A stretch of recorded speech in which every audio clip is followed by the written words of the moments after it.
Heyo. Holy cow, we're back. It's been like a month. It has.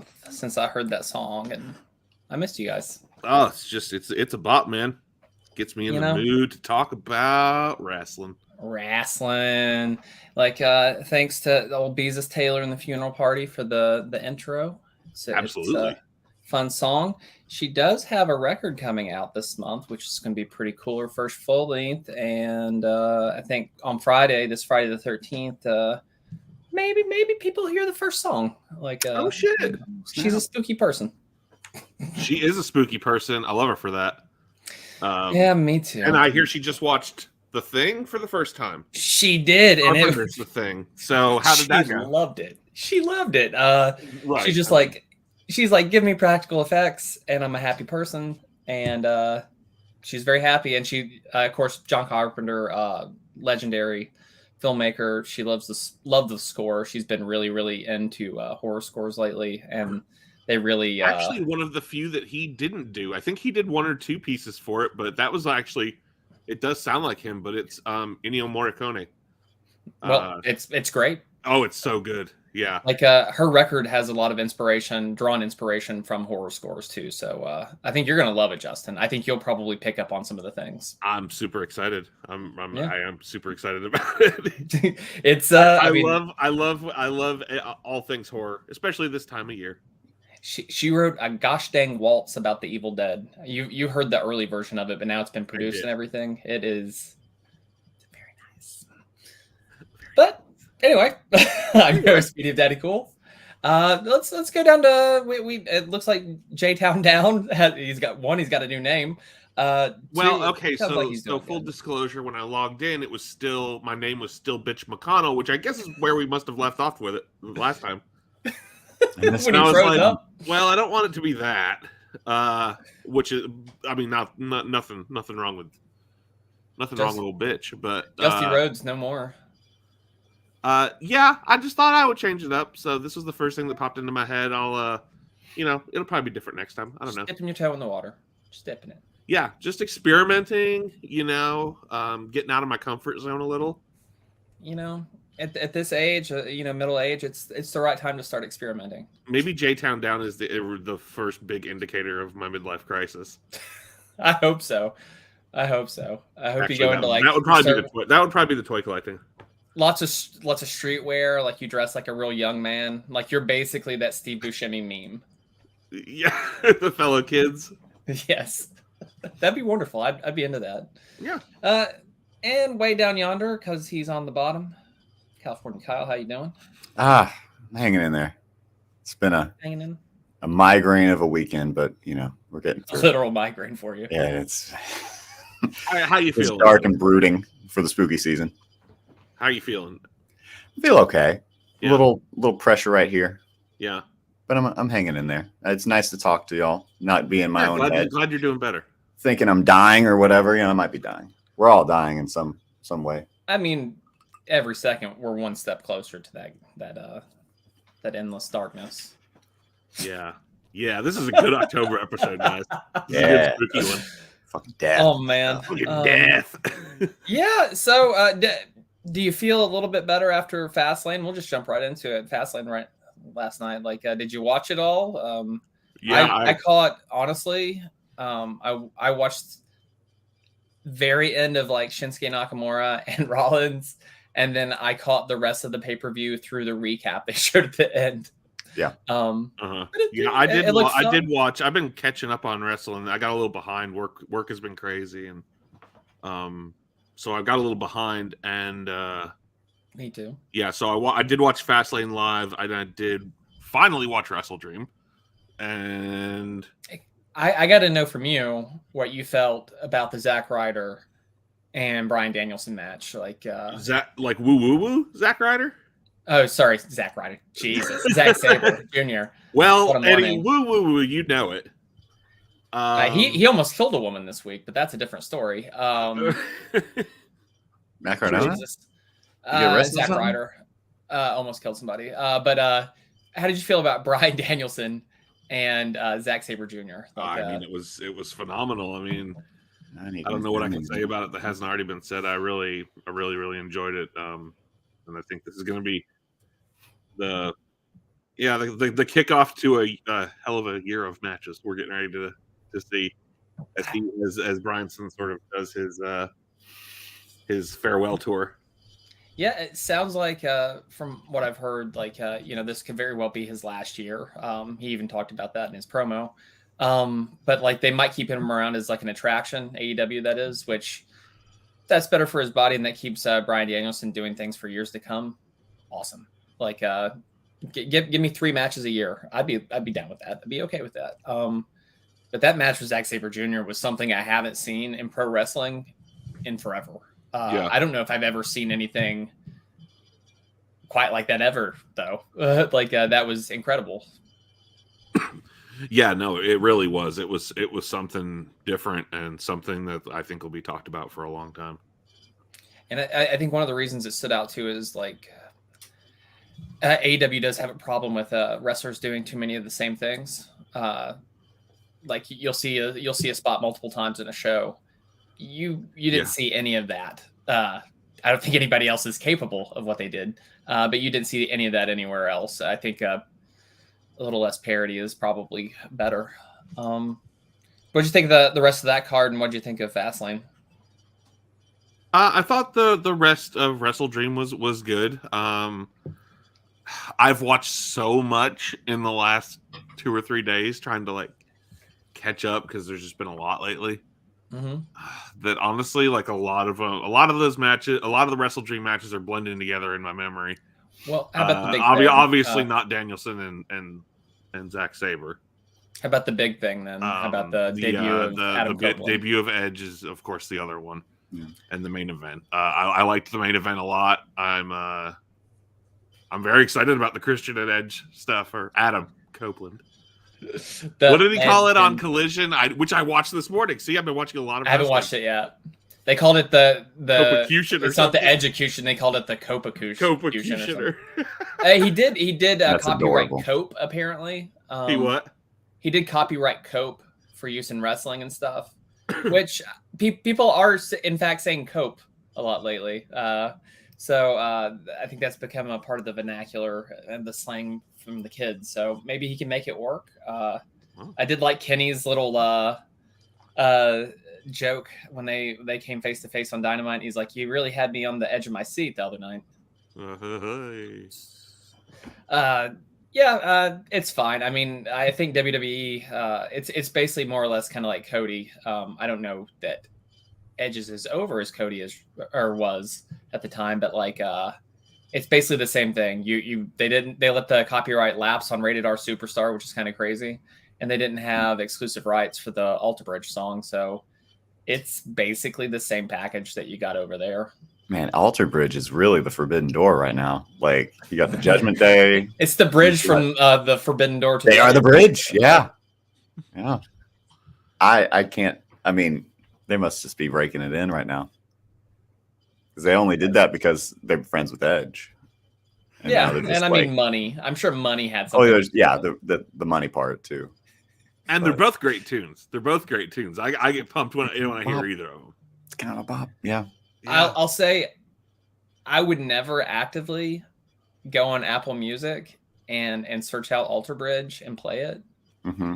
But I get hyped when Adam Copeland. That's the case for me for a lot of wrestling music, particularly from like that era, like the 2000s, like Ruthless Aggression, PG era type stuff.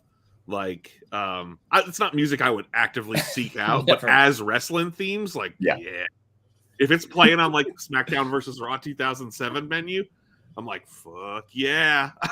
Like it's going in the workout mix for sure. Right. It'll at least come up on like your like radio station mix, you know? Yeah. It's like, this is a mix for you, and you're like, I did play that one wrestling song, so I guess that's why I'm getting this time. Like I still get it because it's like, hey, we noticed you listened to Solo Sikoa's theme like 5 times the other day. Good. Yeah, thanks, Siri. I really am glad you played Rollin' by Limp Bizkit. I didn't know I needed this, but I did. I feel like if Edge really wanted to go heel, though, with the Judgment Day, he should have switched from Alter Bridge to Creed. That could have been. He should have went to.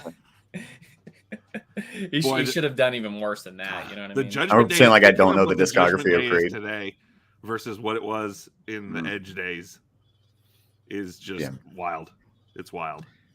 They're coming back. Yeah, like the music was something. The music was something back then. So the rest of the card there at Fastlane then, like it looked like there was a lot going on. I know a lot of people were really, really excited for it. It was a good show. Yeah, it was.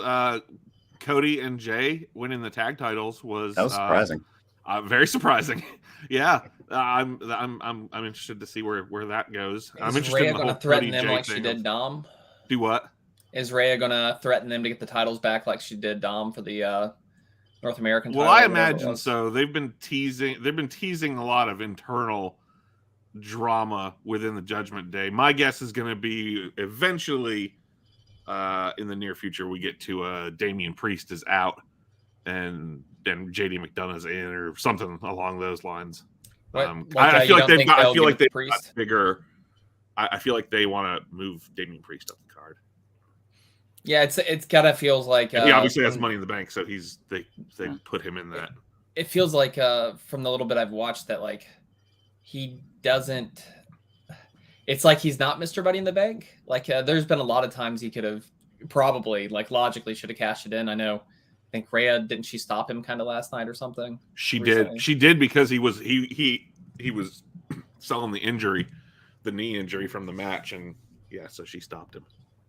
So like it's like I'm glad they finally added something because it was like they forgot he was Money in the Bank champion or Senior Money in the Bank. I don't know. They gave him that sweet briefcase. I love a custom Money in the Bank briefcase. I don't want it all the time because it's not as special. But I love a good custom Money in the Bank briefcase. Remember the leather bound one they gave Damian Sandow? Maybe it's just Damian's. Maybe. I can only think of Brock Party. That was another good one. Yeah. Oh, and him dancing? That was a good one. Underrated Brock Lesnar period. It didn't last long. No, but it was wonderful. But I liked it, yeah. him just dancing while Seth Rollins just stands there looking at him is so fucking funny. It's the best. Like I wonder how much of that was planned and how much of that was just Brock. Yeah, because I do kind of remember Seth she was clearly trying not to laugh. I mean, it's like nobody expects Brock Lesnar to do that. I'd be so scared. I'd be so taken off guard. Like it'd be maybe more scary than him like menacing me. Yeah, would be if honestly. He was just like smiling and dancing. I would be really taken aback. It's like he's gonna play with his food first.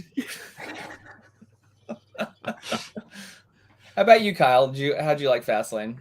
For the most part, I thought it was fun. I was, I guess, unpleasantly surprised about Seth winning. Like, I tend to just be a mark and take it at face value. But like, what are we doing with Shinsuke Nakamura if you're spending that long with that much like emotion behind the story and building him up to be a character or be a real villain? And then not putting the title on him. Like they were talking about it in the press conference, or at least Triple H was. He's like, I'm so excited to see what Shinsuke does next. It's like, why don't you put the title on him? Why don't you just give him a chance? Like tell a heartbreaking story. And you know, I just feel like we're stagnating with the title now. Like I think Seth Rollins did a great job up to this point, but it felt like narratively that's where this needed to go. But now it's like we're just going to keep going with Seth Rollins. Is my only beef with it. Yeah, I mean it's hard to. I mean it's hard to disagree. I think that there is a larger sort of plan at play for Seth Rollins and the story of his, his real life back problems that are it just keeps popping. It's okay. He's all right. But eventually he's not going to be, and that's where we're going. But I do hate, and I get that, but I do hate that it is at the expense of this awesome like the best Nakamura we've ever seen in WWE in the past couple months. They've been. I do hate that it's so far it's been vignette. at the expense of that. I'm sorry, what'd you say?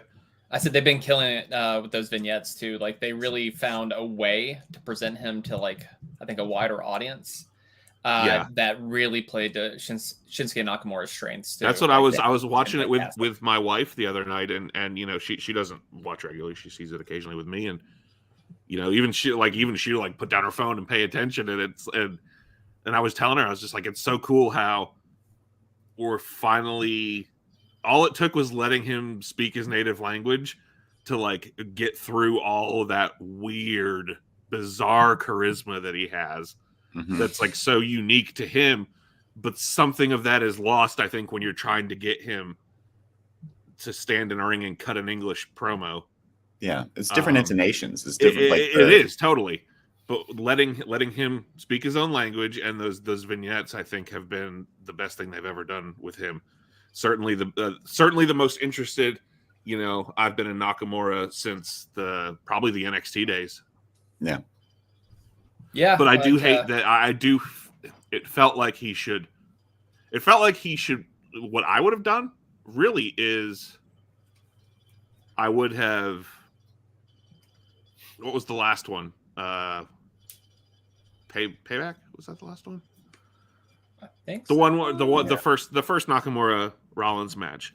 I think it was. Like maybe Nakamura should have won then, and then like dropped it back tonight or last night or something like that. Even if it was just a short run to kind of like start showing the chinks in the armor or something. I don't know, but it does feel like kind of narratively now the moment's passed.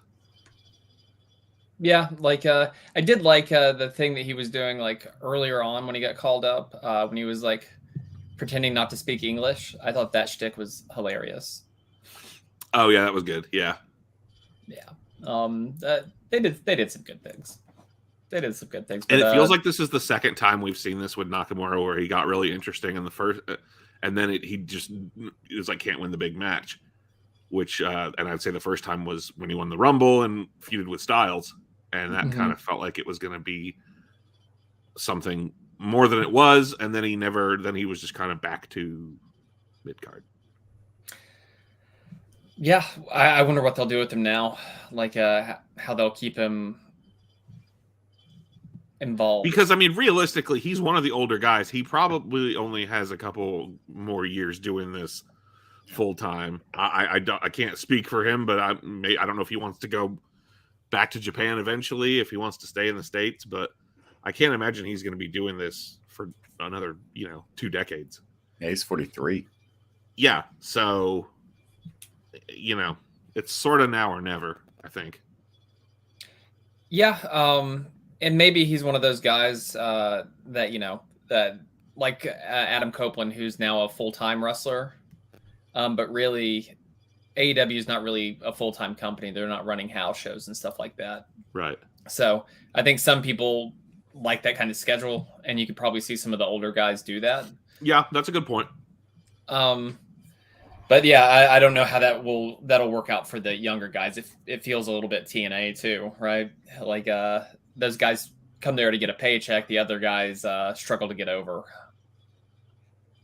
Yeah, always a balancing act, and WWE has shown that they don't care all that much about keeping legends around for too long. Like even Triple H's comments on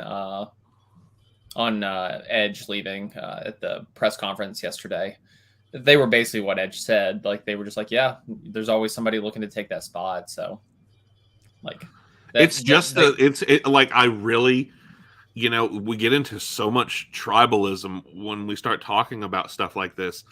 And I really try to look at it as like, this was the good part for the wrestling business about the Monday Night Wars, was that there was different companies that wrestlers could go to. And that is going to ultimately be the legacy of what Cody Rhodes and the Bucks and Tony Khan built with AEW, is reestablishing a second place where people can go and make money.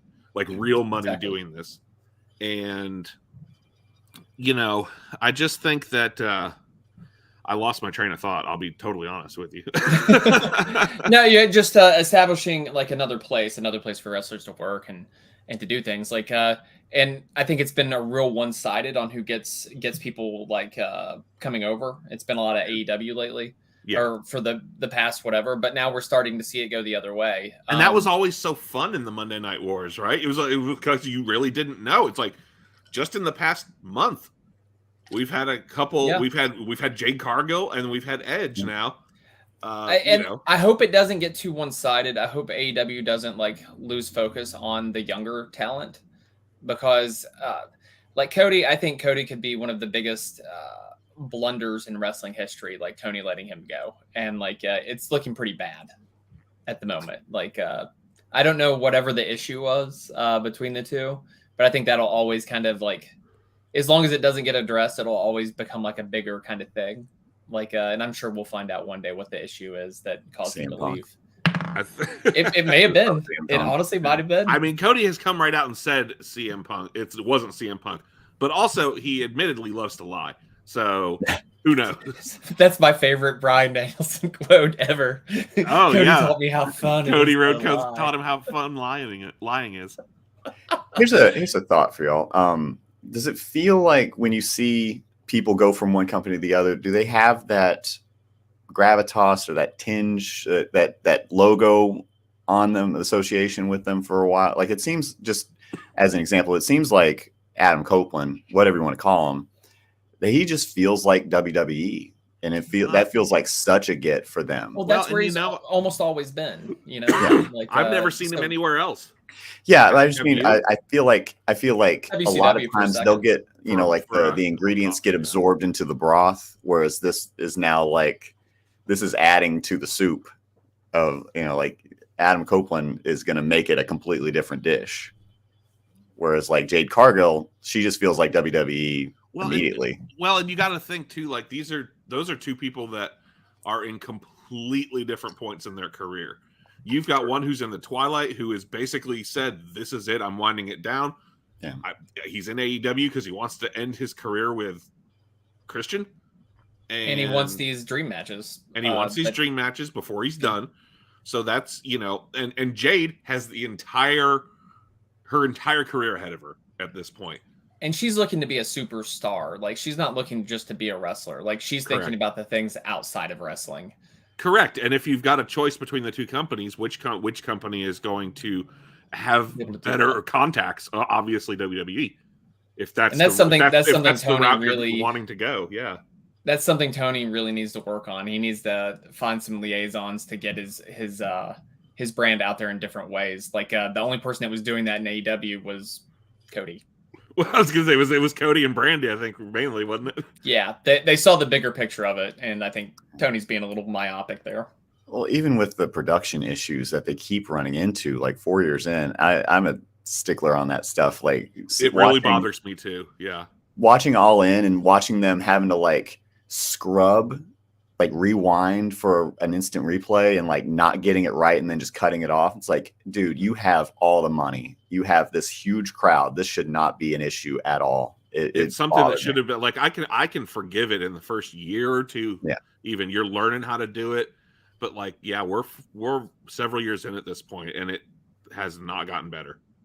And they did get the right-hand man from WWE, at least as the producer. I just want, you know, and I've seen lots of better producing from AEW. Like, the shots are better, the format's better overall. But I wonder if it's just the actual people doing the work that are. I think it's all the little pieces, all the different people in between. I think so too. I think so too. Sure and that'll take time to sort of weed through that and get some good people in there, I imagine. But man, that thing, I don't know, was it on Collision maybe where they cut to they showed the clapper board? And then they made a joke of it. They made fun of that. Was one of the most unforgivable thing, like production things I've ever seen on a wrestling show. Hire more people. Yeah. Like, Wednesday, that's not a live show. When the sound cut out for the Adam Cole segment. Yeah. Like it's a problem. Then they had to replay it. And that was a TBS thing, but it is still notice it. Yeah. I feel like it just feels like they're running lean, and these things will slip through the cracks until they beef out the way and that it's really WWE obvious does. when you watch WWE, and for all of WWE's faults, it is the best produced wrestling show, arguably. Mhm. And It's I don't know. It really stands out when you watch them back to back, and you're like, this one is so much better produced than the other. Yeah. I like when things are like well produced, but still like more stark and less glossy. Like I like that. Like, well, you can say it's overproduced, but I'm not Yeah. talking about even aesthetics. I'm talking about hitting cues, catching the right yes, moment. it is a tight show that But you know what rarely they goes off did? the rails. You know what they did better than WWE did? I'll give one positive. They caught Edge's first spear. Sorry, Adam Copeland's first spear in the company. Yeah. Remember when WWE got away Yes. from the spear? Fucking Kevin Dunn. How did you miss that? But that's funny. That was like one of the few misses by WWE. So Yeah. at least they did that. But it should be interesting moving forward. Survivor Series is coming up. There's been You heard these Rumors. rumors, I guess. innuendo. The last time we did Blue Bar Cage, So much has happened Punk. since then. we were wondering that day, and it happened later that day that CM Punk got fired. He got relieved of all of his contracts, and now there's rumor that he might show up in WWE, which to me, They have made two references this weekend to Punk. I feel like he's already signed. I think that's character assassination on himself, and that character.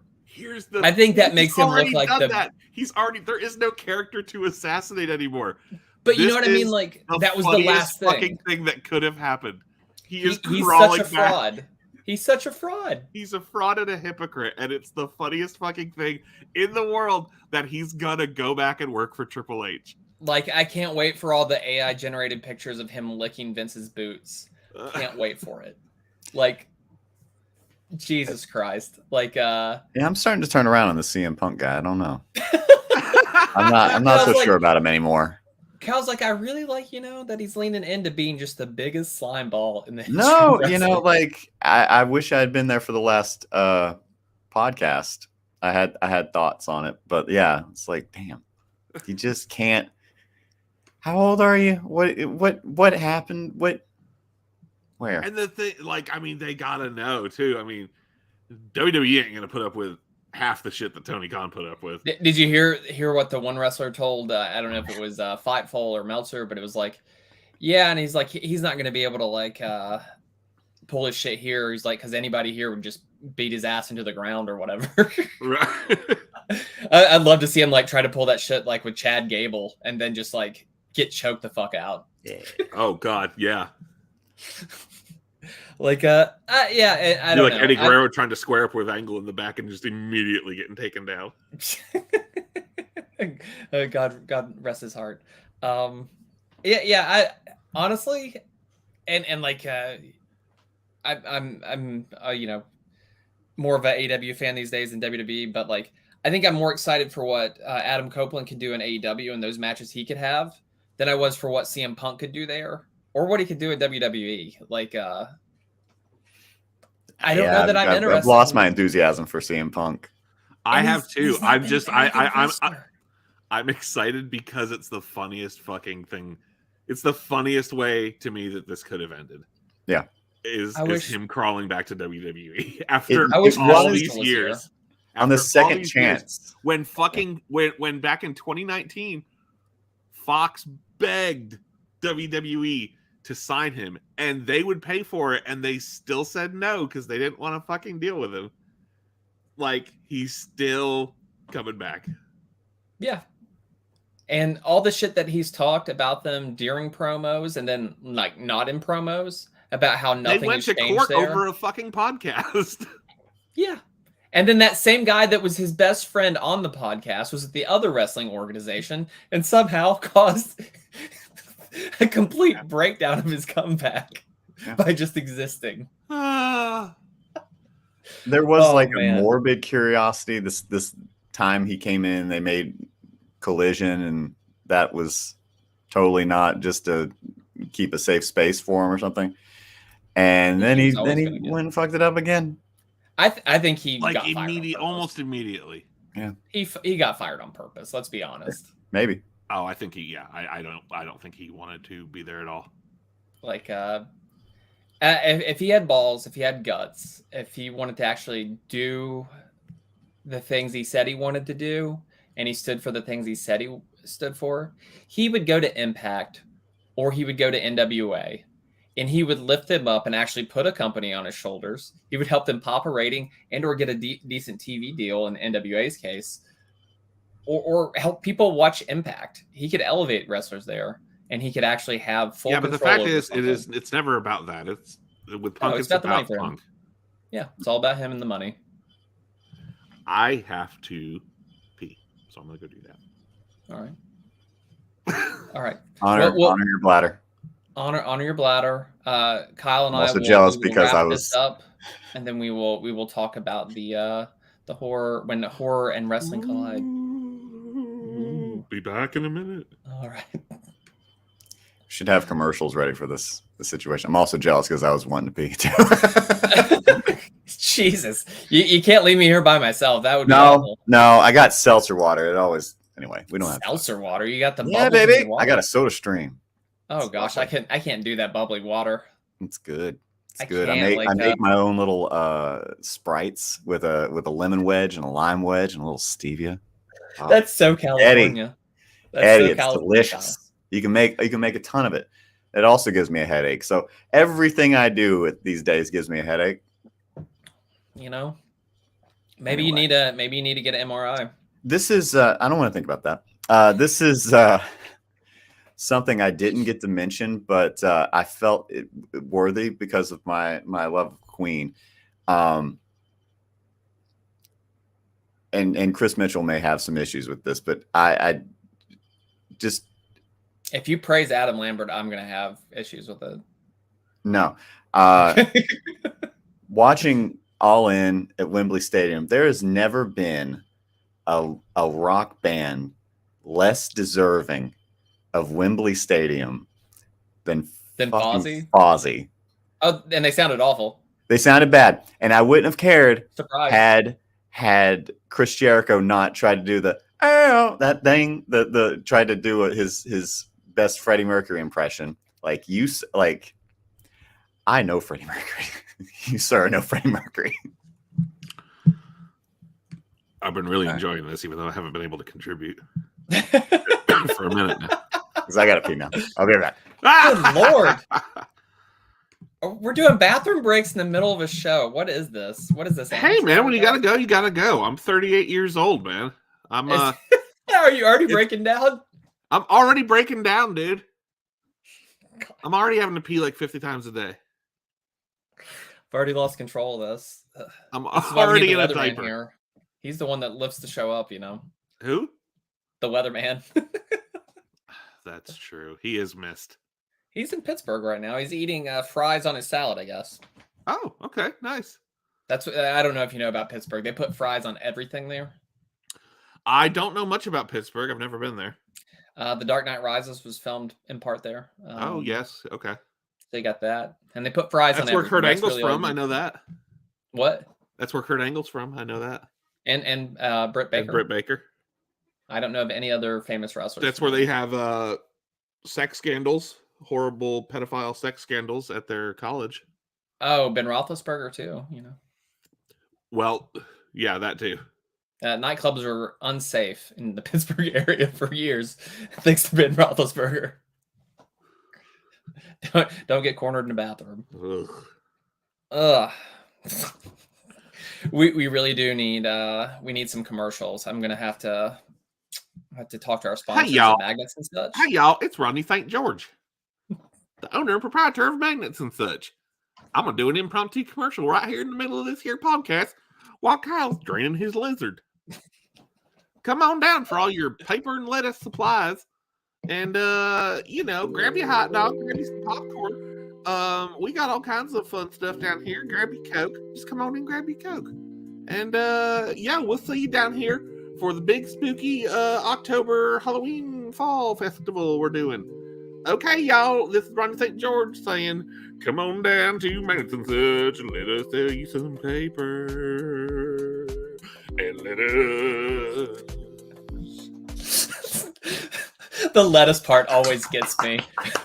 I love Ronnie St. George. Yeah! Big fan. Big fan. There's one of those that like I will routinely like circle back on. I think it was like the back to school one. And like it gets me every time. I don't remember details. It gets me every time. Like it cracks me up. There's like there's a couple things like I have like screenshotted, you know, you're having like just a low day, you know, and you need to be brought up. Yes. I've got that saved. And then my friend old Edward Morton, one of his tweets once, he was like, I called my phone and it was busy. Who you talking to, phone? Or something like that. Like yeah, it went to voicemail. It's like, who you talking to, phone? And I was just like, what are you even saying? But it makes me laugh. It just brings me into a better place. Most of Morton's posts on social media are gold.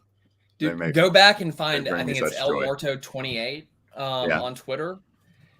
That was from like the late aughts to like 2011. Okay. There's some like his Merle Hagar and Sangrid post is on there. So he was at Bonnaroo and he had the bladder from a Franzia stuck in like a satchel bag because we came through the back and they didn't check because we were guests, and he just had the nozzle of it hanging out of this bag and had a red cup. And we were watching Merle Haggard and we were just sitting there and like he was just like getting drunk off shitty Franzia wine, and he tweeted, Merle Hagar and Sangrid, life can't get much better, or some shit like that. And it's just the funniest thing. Like he ended up being like just drunk against like a fence, like slumped over because he drank like all 2 drinks. Wine. Yeah. No, he drank the whole bladder. Oh, okay. And then he had a water, and I'm like, where'd you get that water, bud? And he's like, the ground. He just picked up a groundwater. Go back. It'll bring back memories, Kyle. The good ones, at least. I just remember Morton going through the security check-in, holding our liquor, and like he gets right up front. He just falls out right in front, and the guy looks at him like, like he wanted to be his friend, dude. Just like, I can't let you have that. And then he's like, well, you're probably gonna probably need this one too, and like. He gave him. He gave up. He broke into the prison. He's a genius. He's a wonderful man. Love him. He inspired me to lose weight. He did. Now he's a reputable human. Speaking of reputable humans and reputable sources on things, there's no other foremost expert about horror and horror-related things than our very own J Town Down. He's an extensive horologist, I think is that the name? Horologist, yes. Horologist. He's really he's really great at horology. I'll let him kick off the main topic of the show here. Guys, I'm so excited. I have been sitting in the house this weekend. I had a rough week at work. And then we went to Dollywood, which was good, but it was exhausting. Oh yeah. And then straight back to work, and so needless to say, I'm tired. So I have been sitting around the house all fucking weekend, taking it easy, and watching wrestling and horror movies, my 2 favorite things in the whole world. And now I get to come on with you fine folks and talk about when horror and wrestling cross paths. We've talked about this on the show before. Yeah. So I just basically kind of picked some of my favorites, and I figured we could reminisce about when horror and wrestling intertwine. And then and Eddie, I know you've got like we could talk about some horror movies, actors, wrestlers who have acted in horror movies. Yeah, I forgot about the Magnets and Such promo code. Yeah, I was supposed to run this. I was talking to Rodney earlier. I don't know if you were here for that. But wanted to make sure I ran the promo code here at the peak hour for the show. But yeah, I got some where movies and wrestlers of movies, the horror variety, and wrestlers are combined, and there's some stuff in this. Well, the first one that pops to mind for me, of course, is Roddy Piper and They Live. That's the best one. That's the best one. It's gotta be right. That's your gold standard. The gold standard, and then there's the Jacob Goodnights of the world, So we can wax philosophical about that, and I honestly I really need to know your opinion on a few of these. I would be happy to. Kyle, what were you watching as a kid? Were you more of a WCW guy? Were you more of a WWF guy? Good. Because I got the thing I wanted to start with talking about here is the WCW thing. I feel like I could get more WWF in than I could WCW. I feel like I had to ask my dad to stay up longer to watch WCW. So there is a small stretch of time that like there are blank spots here and there that I So it's safe to say you were not watching the Chamber of Horrors match at Halloween Havoc 91. No, not as much. No. Eddie, how about you? Yes, I definitely saw that. Somebody I knew probably maybe had one of those boxes that descrambled things at that point. Oh, yeah. I remember our neighbor having one of those. I want to say we didn't have one, but our neighbor did, I want to say. Or maybe they brought it over to our house or something and watching Survivor Series 92. It's like, I remember this because like I wasn't necessarily aware of like dates or years at that point as a kid. Right. And I remember watching a WCW pay-per-view and it was like 90 and I was like 90. I was like, what the hell's 90? And then, yeah, that was like, I suddenly became aware of like years and dates. I don't know. Right. Children, the simple minds of children. So the gimmick of the Chamber of Horrors match is essentially you have to murder someone in an electric chair. Yeah. That's the point. It's a cage match. Inside the cage, smaller cage, with an electric chair inside and a big, handle. As an executioner would pull down. So you have to murder one of your opponents in an electric chair. This sounds like the sequel to a horror movie where it's like now there's two cages. Yeah. Yeah. And cage inside the cage. Electric chair. Double the cage, double the fun. It'll be shocking. Literally, kind of. Literally. So this is a 8-man tag match. Sting. You've got Elegante, aka Giant Gonzalez from WWF. Back when he was wearing like basketball shorts and stuff. And the Steiners versus Cactus Jack, Big Van Vader, the Diamond Stud. Yeah, I remember this now. And Abdullah the Butcher. I gotta be honest, I've never seen a lot of Abdullah the Butcher matches. They're not good. Like unless you're into like a certain type of wrestling that I'm just not into. I don't know. Yeah, it wasn't really my thing. But he is a big giant fat dude who has no problem sitting in an electric chair and getting murdered. Yeah, and I'll go ahead and share. I got your image here to give people a little taste. Just a little taste of because we don't want to get killed on the old YouTube for sharing a video by WWE, and they will kill you. They'll get you. Oof. Oh, there he is. So there's that, and I don't think they're going to get us for a GIF. Hopefully, they did not wet the sponge, did they? Oh, that is one of the more upsetting movie scenes and book scenes. Oh, there we go. Yeah, he's crackling like a log.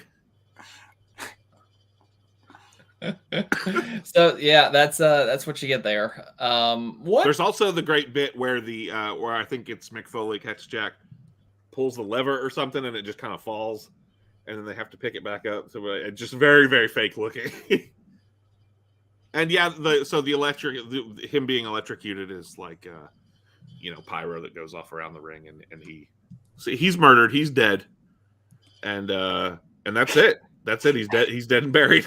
What was the outro for that whole setup? Did they just have him stay in the ring till everybody left the arena, and he's like, "All right, I'm gonna go," or was it? Well, they actually did. I read that they did this. Match was first on the card, even though it was booked as like one of the big main events, because they didn't want to have to lose pay-per-view time to building the cage. Easier to deconstruct and then you could just take it down really quickly. And taking it down is a lot quicker. Gotcha. What? See, I kind of miss this type of bullshit in wrestling, though. Like, we still have it to an extent, but not like this. We took Rey Mysterio's eye. We That's yeah. Well, I mean, like this. I mean, like the outlandish ideas. Like we did get the Pitch Black match, but I thought that was not done as well. Obviously, like they missed the big spot. But done as well. Like this isn't good at all. No, it's and not. I'm not saying the Pitch Black match was good. I'm not defending but I'm saying like this is shitty, but like in an endearing way, and maybe that's rose-colored glasses looking back on and it really probably is. If someone aired something like this today, we would be shitting all over it. But I do like miss this type of thing, and some of the other things we're going to talk about, and like the redneckness, carniness of wrestling a little bit. Like this just screams Dusty Rhodes to me. Yeah, like I need more of this, and I need more people with gear that's like got airbrush designs on it. That's what I need back in wrestling, to be honest. Yeah, you're missing the redneckness, and you're missing the kind of like 2000s mall metal-ish, like kind of the Rob Van Dam look. Yeah, I think that needs to be brought back to wrestling, honestly. It never left the video games. If you try to design a video game character, it is all styles from like 2002.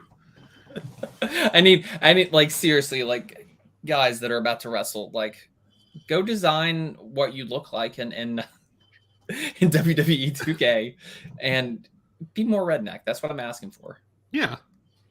So there are obviously the undisputed king of horror and wrestling is Undertaker. There's no one else on that level. Maybe Kane, I guess, but yeah, it's all Undertaker verse type stuff. But it's Undertaker verse. Yeah, I like that. Yeah.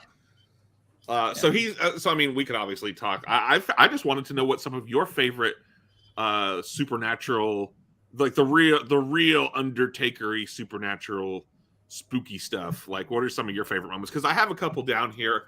Obviously, the whole original Undertaker Kane feud from 97, 98 is one I remember. And of course, it's me, so I had to put the 1994 Royal Rumble where he dies. Oh, yeah. I think that's great. It scared me so bad. And I know I've talked about it on the podcast probably 10 times, but it scared me so bad. I really loved all this, like some of the original stuff he did, like where he would just be like his vignette or promo would be Paul Bearer talking the whole time, but he would be in the back like sanding wood or whatever. It'd be in like the workshop or yeah. Like I love that because it was like a real just interesting setting, and it sold the gimmick as outlandish and stupid as it was. I like when he died the Royal Rumble, and then you have Marty Jannetty and that whole thing. The fake Underfaker? Yeah. Eventually you get Underfaker. This is where they kill him. Yeah. And they take the urn, and the essence of the urn and the green smoke pours out and escapes. Yep. And so the Undertaker dies. And then he comes up on the big screen. Right. And you see him, and he cuts the promo from inside the casket. Yeah. And then he ascends and that promo goes so hard just the way it's shot. It does. It's one you always see in clips now, especially him like laying there and like snapping awake like that, like and his eyes open up really quick. Like you always see that on Undertaker vignettes. Mm-hmm. And that scared me so bad as a kid. But at the same time, I was like, this is so badass. But now I can look at it as an adult, and I'm like, you know what? Yeah, that is fucking badass. No, it's not too much. It's not too stupid. That's badass as hell. It is badass. Like I love it, man. It's like after you you understand exactly what wrestling is, I think you're a little bit better for it. Yeah. And see, that's not even it exactly, because he's got purple Is that gloves not there. it? Oh, I guess so. Hang on. This image is a liar. Eddie, the purple gloves didn't debut until the 1994 SummerSlam, which is his return from this murdering, in which he faces Undertaker. Mustache twirl. I also like that time he was a bat. Bat Taker. I love all of the various coffin spots that they've done over the years. Obviously, 94 Royal Rumble is a big one. 90 Royal Rumble 97, or no, I'm sorry, Royal Rumble 98, where Kane locks him in the casket and chops it with an axe and sets him on fire. Yeah, I mean, that's a good one. That's of a popping great out match. of coffins. Yeah. There's Bat Taker. Kyle, That how do you is what feel about 90 Bat Taker? Survivor Series 96, I think. Tell me how you feel about Bat Taker, Kyle. I have love in my heart. Take From note, Bat Taker. Mattel, if you're listening. I say I have all the Undertaker action figures I need, but if I was able to get a Bat Taker, you'd probably get my money. It's the I'm buying strain in Bat his Taker face 100%. that does it for me. It's just the what the hell is this? He's just Please get me hanging down there. off of this. Ugh. I'm having to like keep up with appearances. It's beautiful. it works though. It works. Beautiful. Like that. It's I'll Does say it? the thing that always scared me the most was Paul Bearer. Like that man just freaked me the F out. Like, oh, and you cannot like Paul No! Bearer was Yeah. especially in that first decade of his career. Paul Bearer was absolutely essential to the Undertaker's presentation. Had the he best was face. That presentation in a lot of ways, especially in where it came to cutting promos and pre-tapes and stuff. Like, God, he's so good. Mm-hmm. And I don't know. Like, I also like was it WrestleMania 9 where he came out the Raven Oh, the Vulture. or Vulture?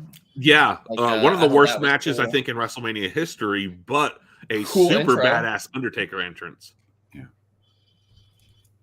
Yeah. So very simple but cool. Yeah. I'll always remember too the story that he tells when he first tells the story about Kane, about his brother dying in the fire and everything. Like he kind of drops the dead man gimmick and he sounds a little bit more southern and like he's just like recounting like the story of being responsible for his brother's death and everything. 97 was a big year for That was Undertaker. heavy. I remember First being like real transfixed. title reign, Kane storyline. First, like, not just stiff dead man, like where he was really evolving. I feel like and like becoming kind of like the Undertaker. We've talked about it on the show didn't. before. You know, I loved the Undertaker as a character, obviously for in those sure. early years, no doubt about it. But I don't think he started having good matches until probably the Mick Foley matches in '96. And into 97 is like 96, 97 is where you really start to, he's given a lot more freedom, I think, in the ring and starts having really good matches as opposed to just being a really cool character and a spectacle unto himself. Yeah, for sure. And my favorite, like one of my favorite all time moments is from this pay per view right here, Bad Blood in your house, Bad Blood, 1997. Still, in my opinion, the best Hell in a Cell match ever. Shawn Michaels, Undertaker, but they did such a good job of intertwining so many stories at that period in 97. Yeah. And they didn't feel like they missed a beat. Like Shawn Michaels was feuding with Undertaker, but Undertaker was also feuding with Bret Hart, but Undertaker was also feuding with Paul Bearer. And Bret was also feuding with Shawn, kind of, but was definitely feuding with Stone Cold. Who was also feuding with Owen. And like, it was also perfectly strung together somehow. Yeah. But it was just so well. And when you get that first appearance of Kane, you get the iconic call from Jim Ross. Well, that's gotta be. Oh, that was Vince. That was Vince, my friend. Oh, was it? Was it? That was Vince. Was it yeah. Vince? Well, that iconic call. And It's so funny, and he just pulls the freaking door off. Its hinges. Unironically, maybe one of Vince's best calls on commentary. That's still honestly my favorite 3-man booth of all time is Jerry Lawler, Vince, and JR. And yeah, that's a good one. I've been complete sidebar, but I've been watching some 1996 Superstars, and the commentary team at the moment is Vince, JR, and Mr. Perfect. That's good. That's good. It is pretty good. That's a rare like 1996 Mr. Perfect. Yes, yeah, he wasn't there long. I don't think. Not at all. Remember him briefly like managing, not really though, Triple H. I think when he first won the Intercontinental title. Yeah, and like we're real off topic now. Sorry. Yeah, that was around the Henry O. Godwin time. Yep. And then Mark Marrow. Kim found out recently, like, because we were making a joke about something, and she's like, "They should make that a wrestler." And I was like, "There's already a hog farmer wrestler." There were actually two. Yeah, that's what I told her. And I was like, "Wait till you find out what their names are." Yeah. and let me tell you about their signature match. Should have been there for the Hog Wars. Oh, it was Henry O. Godwin and Phineas Ignatius. Phineas Godwin. I. Godwin. Yeah. Yeah. I think it was Ignatius. So it's Maybe. Pig and Hog. Pig and Hog. And they had and then they had like a slop bucket that they would throw on people, Kyle. I'm trying to act like I didn't just realize what the acronyms stood for. Yeah. Did you never realize that? No, I'm dumb. Man, I missed this. To get us even further off topic, do you remember in like 1998 when they started like wearing suits? That brief time Southern period where they Justice? started wearing suits and were like Jeff Jarrett's heaters and called Southern Justice. Yep. Yep. Honestly, I thought that was a good it would have worked. Transition for them, but it would have worked because they looked like fucking like when they would put in those suits and shit, but they were still obviously big burly rednecks. Like they looked like some like Memphis Mafia type dudes. Like it's like white trash with a little bit of money. Oh yeah, exactly. Yeah, that's so good. It's like like Elvis definitely had connections with those guys. You know. And by the way, Mattel. Southern Justice, please, or the Godwins. I'd probably take the Godwins first. Still room on that shelf. Yeah, there'll always be room. There'll always be room. I will make sure there's room for the Godwins. Damn it. Speaking of my shelves, I got a pretty sweet ass Chucky figure, and he shows up in wrestling all the time apparently, because he was in WCW in 1996. Do you remember? Do you remember him cutting a promo with Rick Steiner? The best promo on Rick Steiner.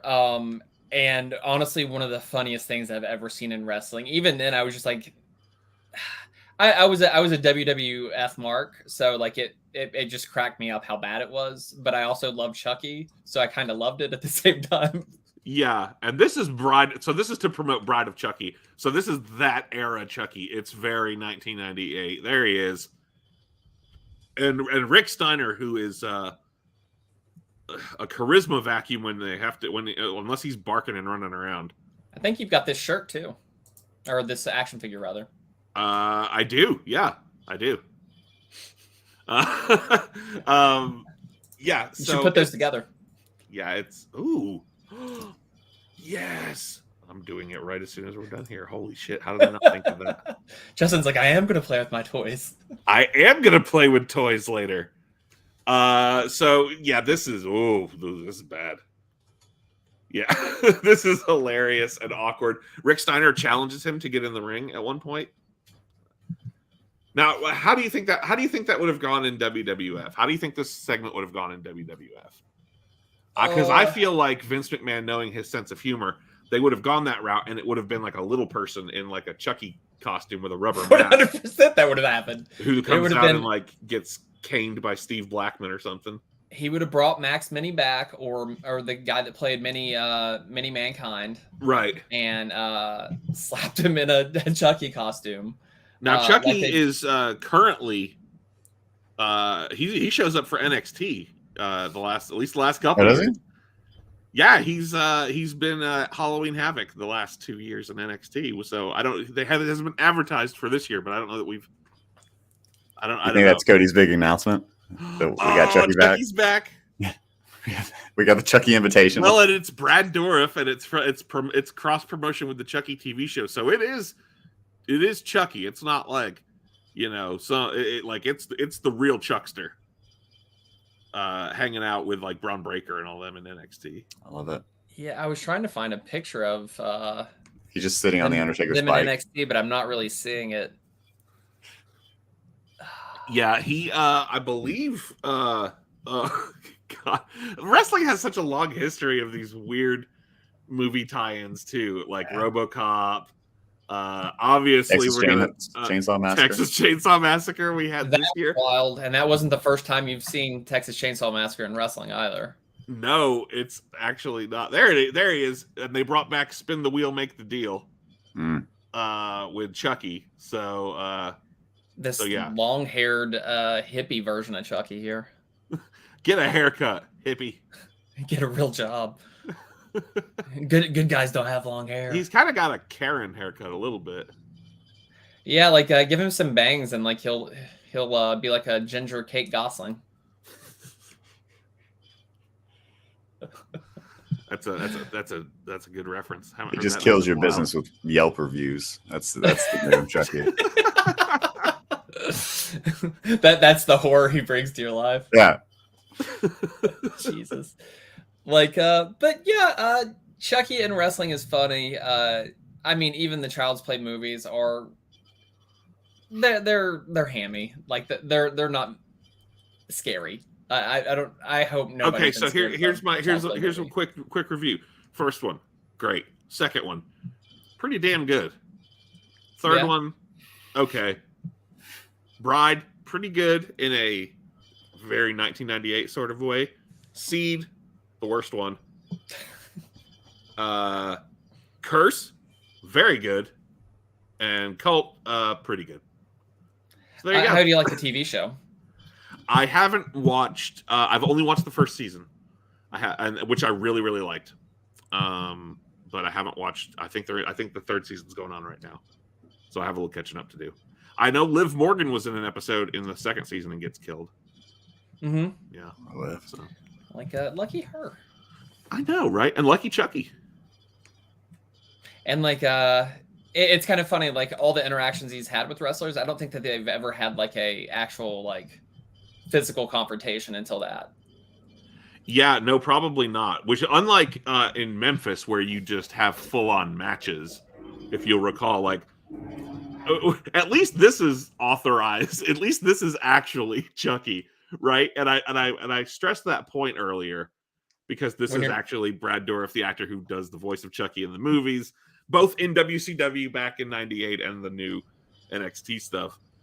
Unlike what Memphis did, was just like let's dress up old wrestlers in Halloween costumes of slasher movie villains, and that's gonna be Memphis is fucking wild, and I wish I could easily find a way to watch more of it because they were doing wild, weird shit in Memphis. Does WWE own the rights to the Memphis stuff? I don't know. I would think they would because I would think Jerry Lawler would have made sure they had the rights to that, but I'm not totally sure. That'd be interesting because there's a lot of stuff that WWE owns that's just not available. They dragged their feet on putting new stuff a lot of times on the former network.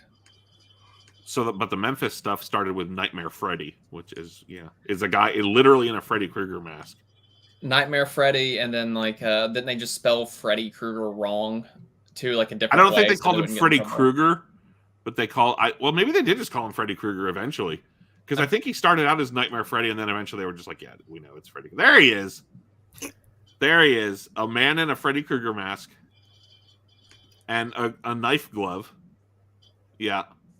There's not a lot of great pictures on the internet of this, but there's Leatherface. We had Leatherface as a wrestler. Obviously, we saw Jason. We got some Universal monsters in on the action around this time. We had Frankenstein and the Wolfman show up as well. Now, for some reason, we had Michael Myers, but they didn't call him Michael Myers. They called him the Boogeyman. But he was a guy in a Michael Myers mask, so. Which is just a reverse William Shatner mask. So. Yes. Yeah. Who's copying who? Yeah. So at least Chucky was actually Chucky, because you could have this, which I think is regrettable. Who do you think? Who do you think? What were you gonna say? I was just gonna say, like, you have these old diehards in wrestling, these old that you're exposing the business and shit like that used to go on during this period. Yeah. Really? I was just this period exposing the business. Like, this is Freddy Krueger, man. Like, hey, paycheck's so much better back in my day. Yeah. At least they weren't flippy dipping, you know. Yeah, thank God they weren't. They sold their moves. I sold getting a Freddy Krueger knife to the head. You better goddamn believe I sold it for 10 minutes. I sat in that electrocution chair. All those nightmares he gave me. For 45 minutes. Chair and I sold that electrocution like I was Ted Bundy. Till the last person left the arena, I didn't leave that chair. I was fried and crispy. No matter showing up to TV the next day. And I still made TV the next day. Damn it. Walked 3 miles in the snow both ways. WCW had so much classic stuff. Dungeon of Doom, of course, is, I feel like. I was very excited to talk about Dungeon of Doom. Let's talk about Dungeon of Doom. Let's talk about Dungeon of Doom. Kyle, what do you remember about Dungeon of Doom? God. There was water. It's not hot, though. Oh, man. If you were expecting hot water, you are in the wrong fucking neighborhood, my friend. Get ready. Really, it I think is the first like ego death of a character in wrestling. I love that. Yeah, like you just see the veneer of Hulk Hogan drop away. Like he starts to realize that. Now, do you think, because the main Dungeon of Doom storyline is happening in 95 and into 96. Thank you, Kevin Sullivan. And immediately following this is the NWO, where Hogan turns heel. Do you think that Kevin Sullivan actually that the Dungeon of Doom was successful in killing Hulkamania? It was already dead. I mean, it's why Vince passed by. Like he thought he was done. He thought Hulkamania was done. Vince did, right? And I think that was proven even more so in WCW, where I was more talking about on a character level than on a character level, actual real world level. Kyle mentioned the death of the ego death of a character. Yeah, I mean, do you think that the Dungeon of Doom is what broke the character of Hulk Hogan and led to Hollywood Hogan? It's where he first wore black, so yeah, sure. Yeah. I don't think the seeds were planted necessarily for the Hollywood Hogan tree with this, but I do think they ran with some of that. Possibly maybe that opened the door to conversations about like, what if we just turn him heel? Like I kind of like. I definitely do think that him in the black and stuff during the Dungeon of Doom feud was them testing the waters of him as a heel. Yeah. I for sure think that. Yeah. Was this also when he shaved his mustache for a bit? Yes. He looks so bad, and then he looks like half lip mustache. He looks like Dawson's dad from Dawson's Creek, the original The Flash. He doesn't look like him. Yes, he does. Yes, he does. Hold on. He's not that cool. I'll pull it up. I know. Hulk Hogan, no mustache. Hulk Hogan, no mustache. He looks like Dawson's dad. Okay, we're googling Dawson's. Mitch Leary. Yeah. John Wesley Shipp. John Wesley Shipp. Okay. He's got a freaking cool name too. I'll say. John Wesley Shipp's a cool name. That's such a SAG name. Like there's probably like 8 John Shipps. Oh, he does kind of look like him. Yeah. Oh no! Now go look up Hulk Hogan no mustache. In the pictures where he's older, I definitely can see it. What, Eddie? Have you ever used Google? No mustache. Just type in no mustache. No, I wanted the specific one. That's it. Not great quality though. Here, I just want to say I agree. Seeing it, I agree. Here, I'm just gonna copy the link of the picture I'm looking at. This is good content, guys. Watch me Google, guys. Oh, there it is. There he is. I'm just saying. I'm just saying. No, If Hulk I see Hogan was going it. to tell I any see it. lie, he should have said, "I was in the runnings to be the Flash, and then also I did the pilot okay. of Dawson's Creek You as wanted his more, dad." Justin? No, not really. You sounded like you wanted more. That was the spookiest thing. Go back to John Wesley Ship and go. There was one or two photos up there at the top in particular that I was like, "Yep, that looks just that's spot on." Yeah, like that second one. Like that does look like mustacheless Hulk Hogan. Y'all are horrible people. You just don't get distracted by the blonde skullet. I'm just offended for John Wesley Shipp. Well, What has this man ever he done? looks like a deserve better, this? much more cleaned up version. Yeah, He doesn't look exactly like. I mean, but And he yeah. nutted Dawson, so. Yeah, I guess so. This is the spookiest One and only conversation way to we've put had that, in I this guess. episode. All right, let's reel it back in. but that water, right? That was So Dungeon Dungeon of of Doom, the Doom. water was not hot, and they corrupted Hulk Hogan, and they took away his mustache briefly. he could feel the lack of Hulkamaniacs Yes. like in the Dungeon of Doom. That's where he felt it. Not so much in the WCW itself. There are no Hulkamaniacs here. This is unholy ground we're walking on. The Taskmaster Kevin Sullivan, famous Florida Satanist. There he is. And that's the what's big dude's name? I don't remember. I don't know, man. I'm tripping out at these colors. Oh, dude, this was a wild fucking ride. You had fucking Earthquake with shark As a teeth shark. painted on him, on his face, going by Shark. You had Brutus Beefcake painting his face and going by Zodiac. There he is. There they are. Kamala, he's just Kamala. He's the same Kamala he's always been. He's still slapping that belly. Still slapping that belly, but he fits in pretty good. Who's the guy behind Kamala? That's Brutus Beefcake. That's Brutus Zodiac.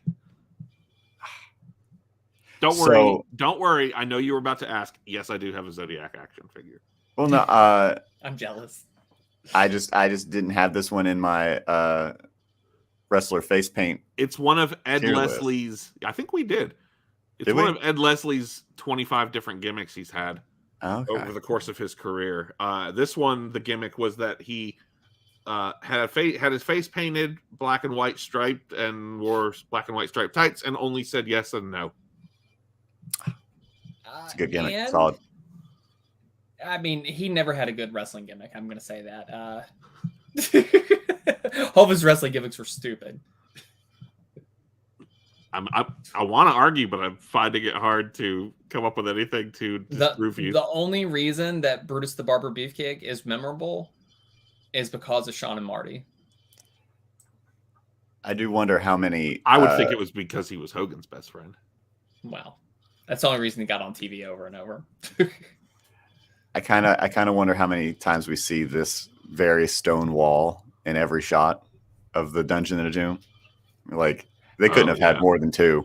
Now behind Taskmaster in that picture, that's is that Meng? Wearing the because the Meng and the Maybe. Barbarian were in the dungeon, I believe. Let's see here. Let's see what else we got here. The Giant, of course, is where that's where the Giant Big Show. Oh, Zeus, I forgot was briefly in it. Yeah, a Zeus WCW run. God damn. No, there's nothing sadder. Yeah, look at those evil motherfuckers. You can't get better than this. No, You can't. No, this is good shit. Vader, of course. This is good shit. This is good shit. Jimmy Hart, he definitely fit in the Dungeon of Doom as like a loudmouth 50s rockabilly guy that fit in with the monster stable somehow, I guess. I'm glad that this is like the mustacheless Hulk Hogan is tied in Yeah, here's what you really with the Mustacheless existence of Hogan, Dungeons of Doom. This is when begins the corruption of Hogan. Kevin Sullivan got in and with his satanic claws. How can we not talk about the Yeti?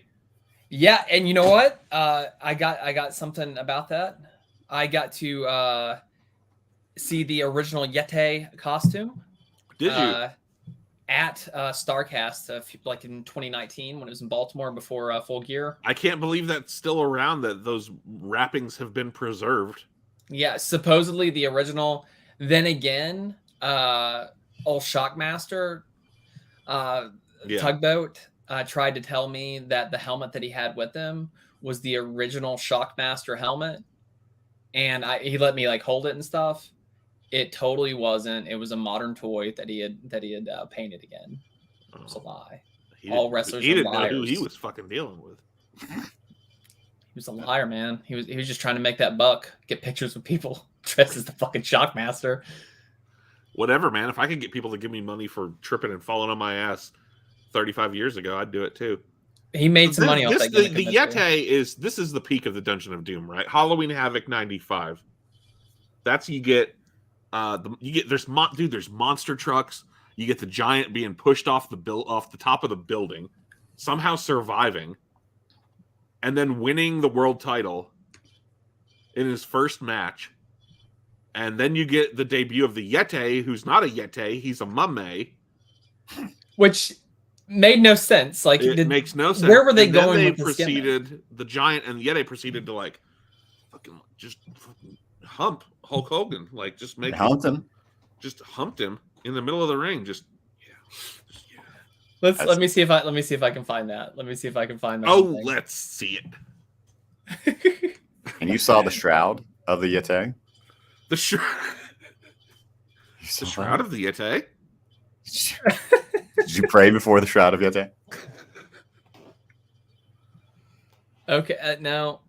Yeah. Okay. Yeah. Come on, I want to watch that mummy hump. Is it just like? Oh shit! Oh man, I hope this doesn't get us I'm just gonna keep humping the air.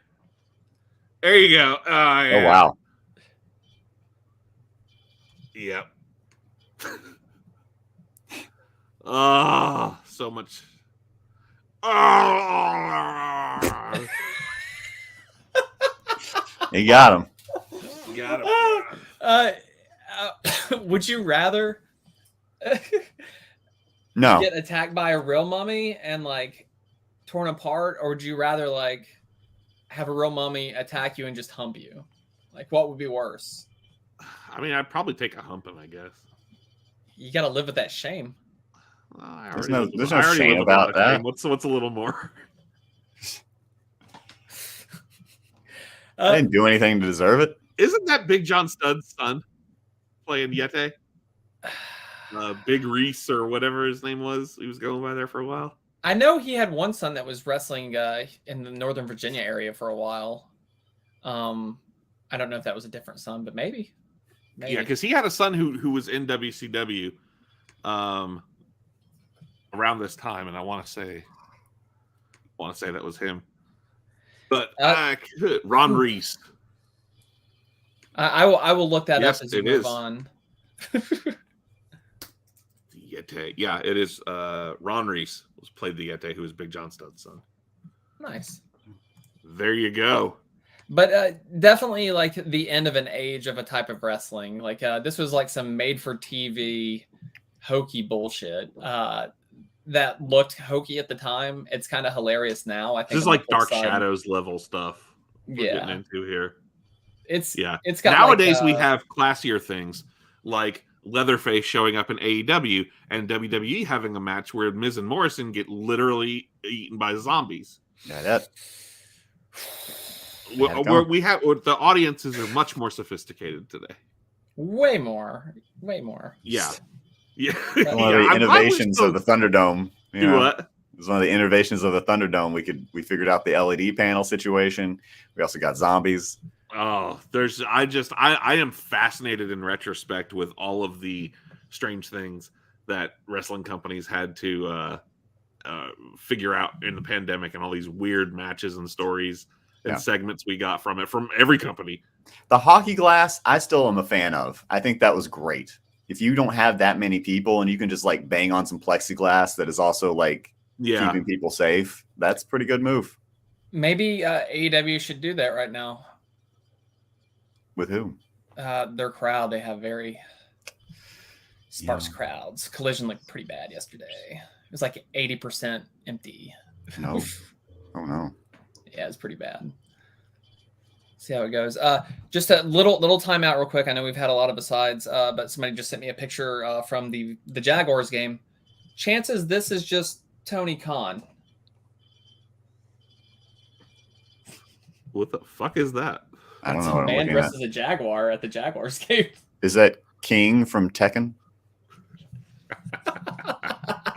Does he like football? Touche.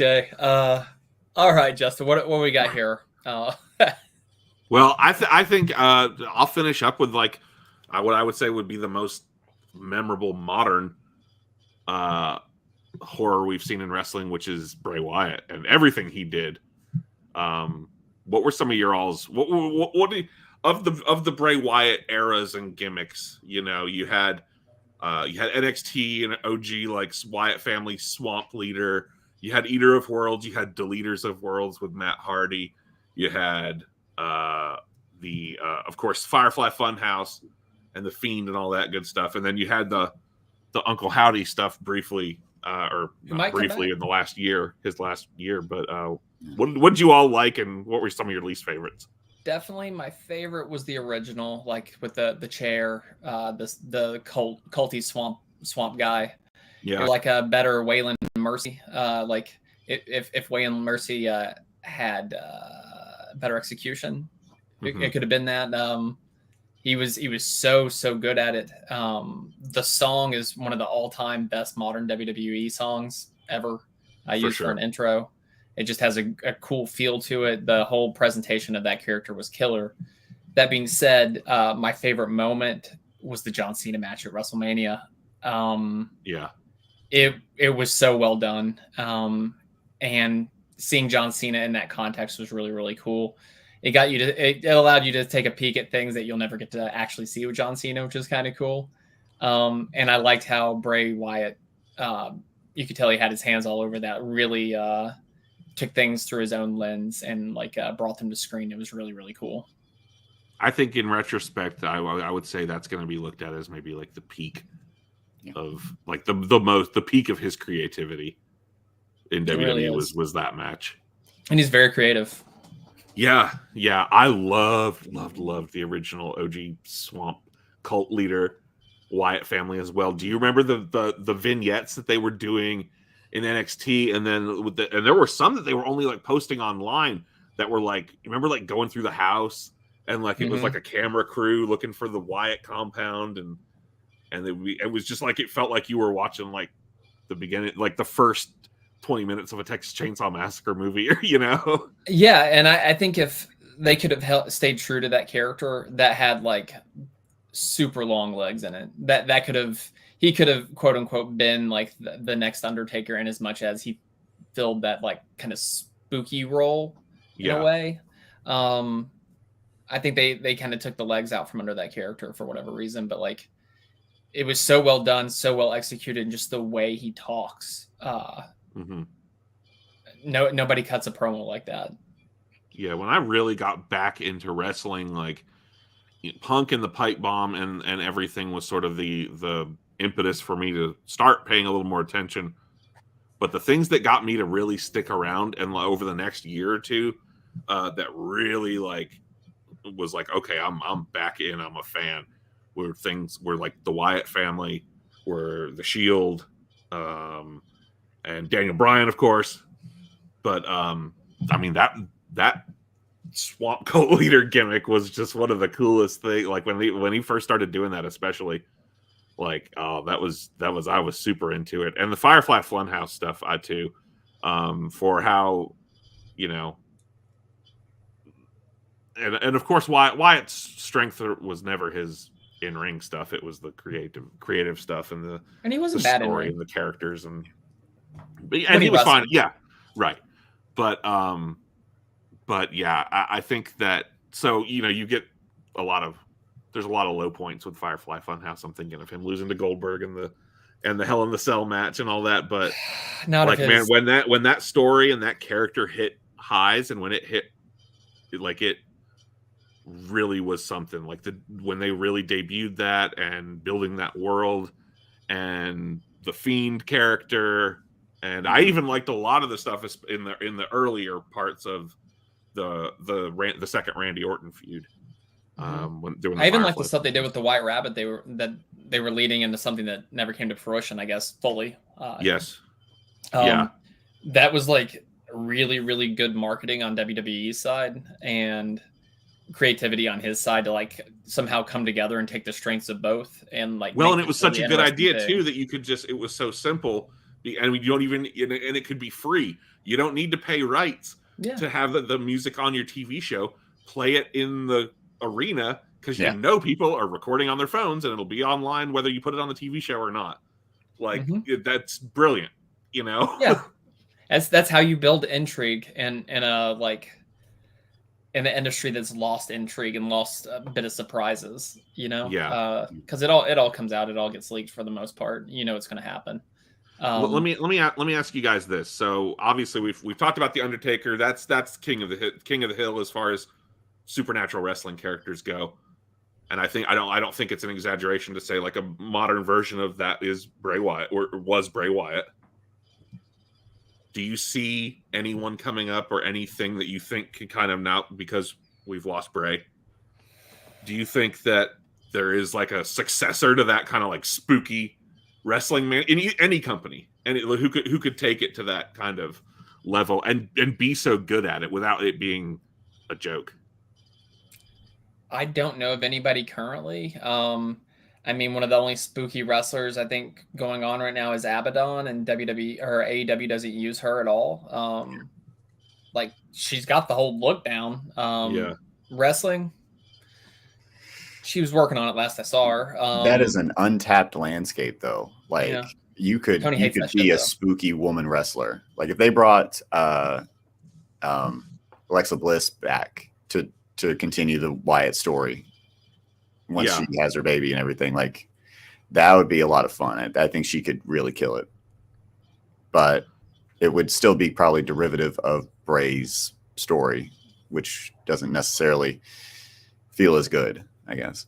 Well, they're thinking about continuing it with Uncle Howdy in some way. Right. I mean, if that's somebody's what I going was referring to. If somebody's going to move that story forward or pick up the mantle, I don't think anybody's going to have an issue with Bo Dallas doing it, out of all people. Yeah. And, obviously love his brother. And if Alexa Bliss was involved, I think that's a way to do it as well. I would have no problem with them continuing it if those, especially with those two involved. Yeah. She's currently very, very, very pregnant with Ryan Cabrera's baby. Yeah. So it'll be a while if we get there, if she's involved.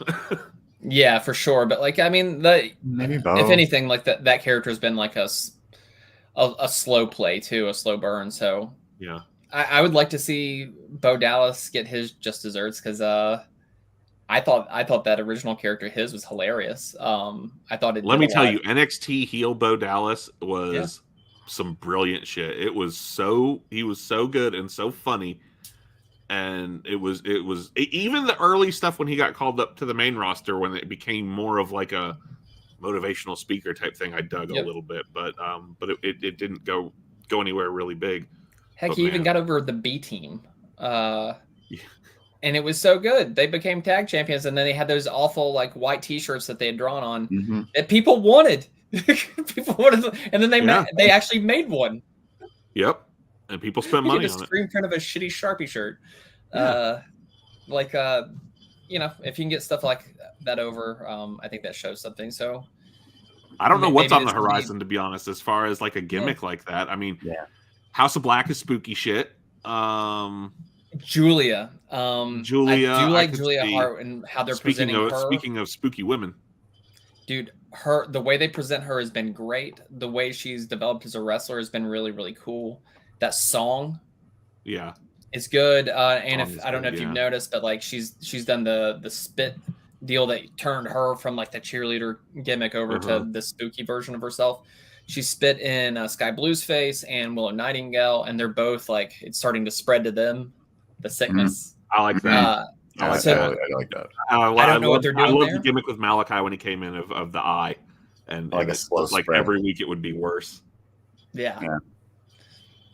Like I like it. I think they're the only ones that are, I guess, doing the spooky thing. Apparently Tony doesn't like that type of stuff that much, which is part of why we don't get the broken Matt Hardy. I think there's room for it there, and I think they were doing some interesting things, like when they were doing the House of Black matches, and the crowd was kind of dim with that like overlay on top of them. I think that was pretty such cool. a very cool and simple thing. I thought that made it look unique and just like something completely different, and really gave it like a creepy vibe. Yeah, I think there's a way to lean into it and make it creepy without being hokey.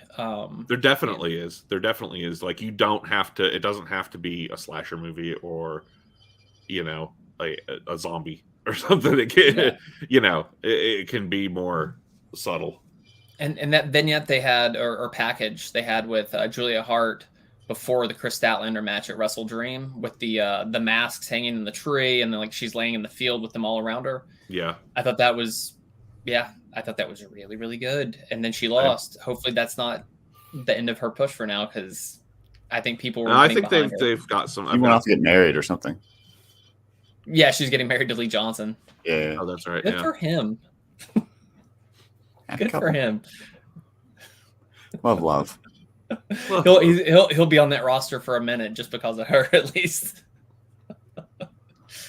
But yeah, the Firefly Funhouse and all that. That's kind of where I'm at with that. I hope it continues, and I hope they can find a way to keep that legacy going, at least for like the spooky side of WWE, because I don't see anybody else in their pipeline currently. Yeah. Not really. Not that I can think of. I would hope it'd be somebody brand new, like you never heard of them. Maybe they're just somebody- I feel like it's like it would have to be something to come up from NXT. I feel like something homegrown that would just kind of have to brew for a while in NXT, much like the Wyatt family did. Yeah. Husky Harris to Bray Wyatt. Pretty damn good transition. Yeah, not too bad. So we talked a little bit here about how horror has been like injected into wrestling side of things, but I just wanted to talk about a couple things about when it's kind of gone the other way. The kind of like perfect version of this having taken place is easily They Live, with Rowdy Piper being the lead in that, and just probably one of the more iconic horror movies of that age. And I think it's still a cult movie now. Oh yeah, with people like if you haven't seen the movie, you're at least aware you've seen something involving it from like a logo or something that somebody's doing a spoof on. Yeah, the imagery is pretty iconic, and just a fantastic movie. If you haven't seen it, go watch it. It's great, and you get Rowdy Piper just doing what he does best, just killer one-liners. Yeah, pretty much. Like I know that he had a notebook that he kept where he jotted down ideas for lines for promos, and he had it on set with him, and John Carpenter asked him about it, and I think then that's where they got the chew bubblegum and kick ass line was from his little notebook of promo ideas he was jotting down, and Carpenter was like, please say that in the movie. And it worked out. It was one of the it's a very iconic line. It's been spoofed. Now do you prefer Piper in this or Hell Comes to Frogtown? I love both. Hell Comes to Frogtown is a different type of movie. Yeah, it's a different level of movie. Hell Comes to Frogtown Part 2, not as good. They never are. But he got two really, really solid movies, cult classics that I will watch for I like periodically throughout the years, like just because they're worth coming back to and they're funny in their own way. They Live especially is just and the idea behind They Live, the aesthetic behind it, it's all really, really good. again, go see it. And then we have the flip side of the coin of things that are maybe not executed so well. And nothing sticks out more than See No Evil. Yes. Justin. Yes. When this came out, this was the first WWE movie that they were part because they were trying to become like a movie studio and get some crossover that way. Oh, I remember. Were you excited when this came out? Did you have any hopes for it? I wasn't. Or were you just like I wasn't watching wrestling when this came out. I didn't. Okay. I didn't not see this in the theater. I have seen it since, but I mean, I guess if you're going to get someone to play a big, I mean, I could see Kane being a slasher movie villain. Plus, he's kind of a villain in real life these days. So, yeah, I mean, it's a 2000 slasher movie, man. If I ever saw one, and you know, it was an attempt to create a franchise. You know. Well, speaking of, they did have a second one. They did do a second one. It looks like Cody Rhodes at one point. And that's unpretty or undashing. Dashing Kane. Undashing Kane. Danielle Harris. Jacob Goodnight. Love. Pretty rough. Yeah, I've had Jacob a crush Goodnight. on Danielle Harris since I was a kid and saw her in Halloween 4. Was the second one any better? Was it worse? Was it just Never saw the second one. I have to say. You know, as for as much as the first one left me breathless in anticipation of wanting more, I haven't gotten around to it yet. You had to wait 8 years. I know. Yeah. It's if you like 2000 slasher movies, then give it a watch. It's funny because we have a friend, and he was on one of the episodes of the podcast. I think it was the XFL one, Max Bacon, who actually was so excited for this movie, I'm pretty sure, and got he pre-got tickets for it because he thought it was going to sell out. I think he might have done the same thing for the Marine. Like, he was pretty big because he's a John Cena fan. If that tells you anything about Max as a person, He's a good man. I like Max. Yeah. He's a man of fine morals. He's a man of loyalty. And hustle. Russell, Respect. trying to bury the lead there a little bit. But I do know how you feel about this next one. I'm going to pull up a picture of it here. It's a man who's talked about a lot these days, who's brought up constantly. Kyle hates him just because we bring him up so much, but I think he's coming around on him. I don't hate him. We're talking about the star of Jacob's Wife. I hate you for bringing him up. CM Punk. Look at that. I love him again. Yeah, I take back everything. I'm back to loving it. I love. Yeah, he's got some Gomez Adams face going on in that picture. That is beautiful. Hell of a movie. I'm pretty sure you've talked about this one before, and that it's pretty bad. You know, I've never seen that. I Really? have seen the girl in the room upstairs or something. Okay. The one where he's renovating the house. That must have been the one that was bad then that you talked about. It wasn't great. Yeah. For a this guy, is a Shudder exclusive. Okay, well, yeah, that explains it. For a guy who is renowned for his abilities on the microphone, he cannot act. He's not a great actor. No. I've seen him a bunch in heels, and they used him less and less. And I think a lot of it was just him. Like, he'd just be standing in the background. Somebody would say something, and he'd do that that thing. Or just you don't have to move, Phil. You don't have to react to everything that happens. You're not the focus of the shot. Yeah. Just kind of stay still so the eye's not being drawn to you. We're not zooming in on you right now. Yeah. Yeah, I do love that character on Heels though. Ricky Ravies. I think that is a funny ass character, and he does a good job when he's just being a wrestling character. But it's the parts of the show outside of being the wrestling character that aren't good. And just when he seeing has to, his completely painted over tattoo-less chest and shoulders, when he moves, it just wrinkles like my shirt. It just there's just so weird. much. Yeah, it's weird. There's just so much makeup caked over it.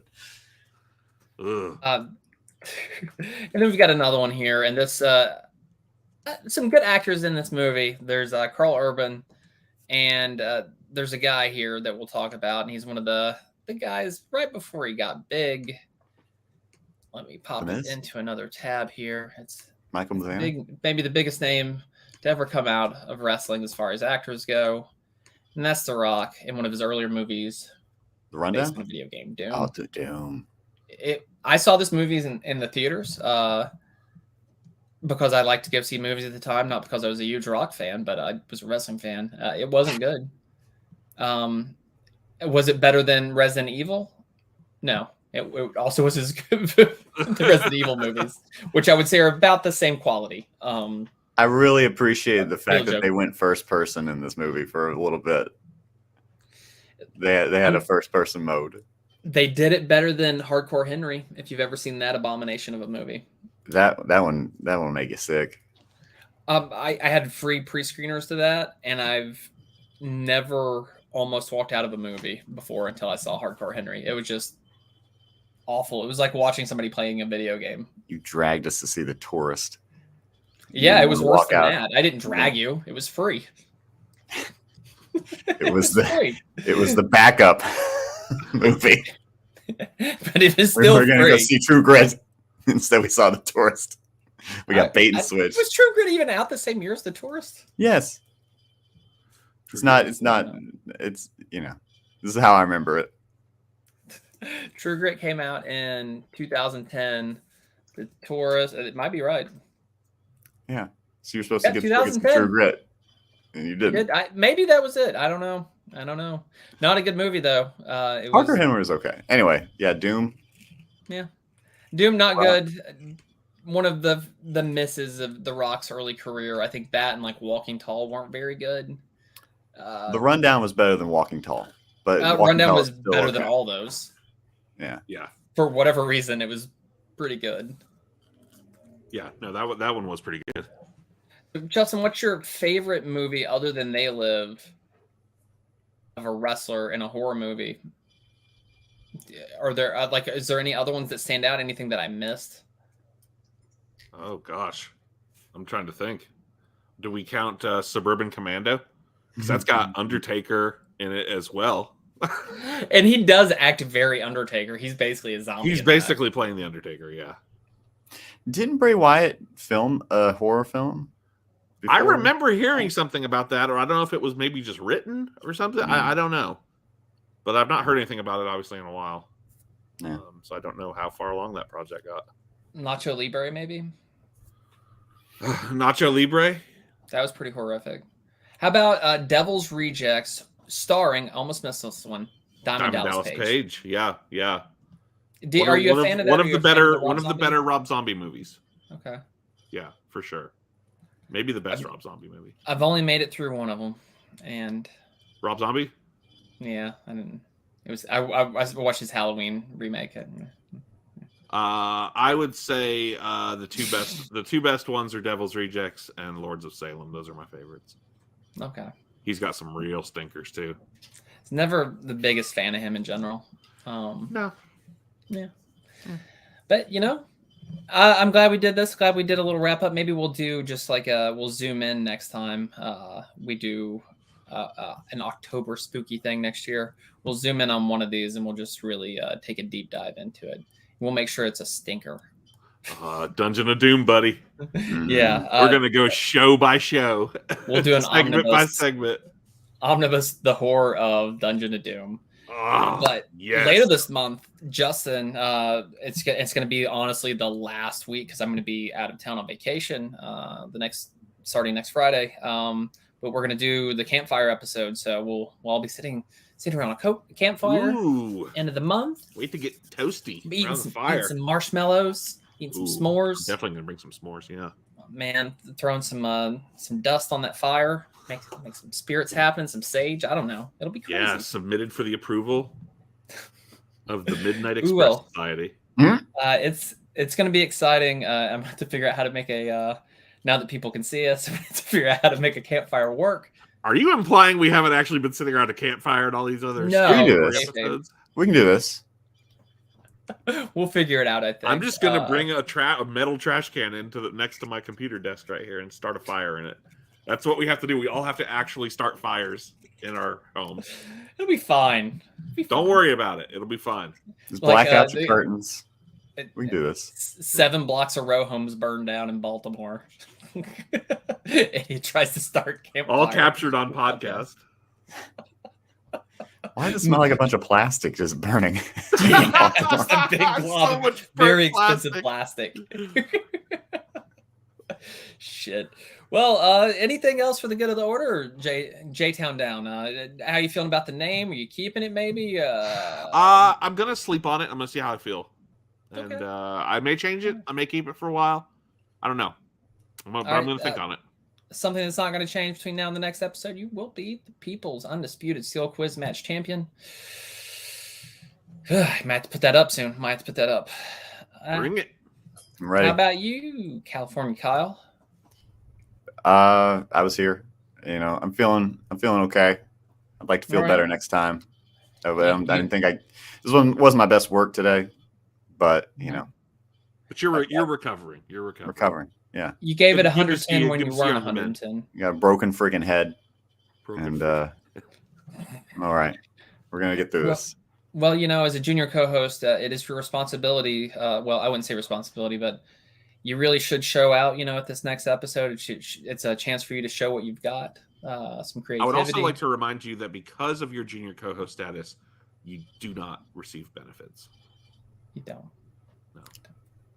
And sorry about that. You have to bring. Whatever happens to me is on you. In your conscience, you live with that. You bring the s'mores too, because we're not paying for that shit.